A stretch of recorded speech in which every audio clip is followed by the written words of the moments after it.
Hi, I'm Janice Chu and this is Breaking Down Dog. Today we're going to talk a little bit about Chaturanga, the bottom of a push-up.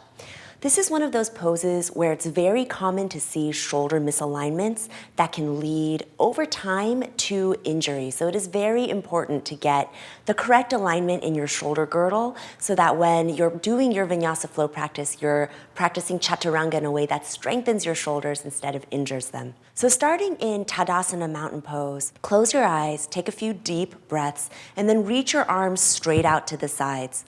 Turn your hands palms up and try to initiate this action from deep in the shoulder socket, rolling the inner arms up and allowing your shoulder blades to relax down your back. Notice if when the chest lifts and the shoulders relax down, if the middle back kidney ribs have thrust forward and the front ribs have puffed. If so, soften the back kidney ribs, release the front ribs down, keeping this lift of the chest, the downward pressure of the shoulder blades. Bring your arms forward, drawing your elbow tips back into the shoulder sockets, plug the arm bones into the shoulders, and then turn your palms to face forward. This is the shoulder girdle position for plank pose. If you were to lower Chaturanga, bringing the elbows alongside the body, wrists stacked underneath the elbows, same shoulder position. When you straighten the arms to upward facing dog, again, nothing in the shoulders changes, just the arms straighten.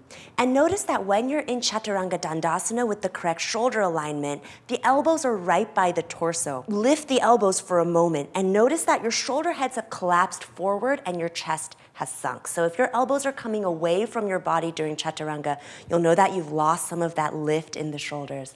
The second part of Chaturanga that's very important is using the legs. So we're gonna go to a wall and come into plank pose with the heels at the wall.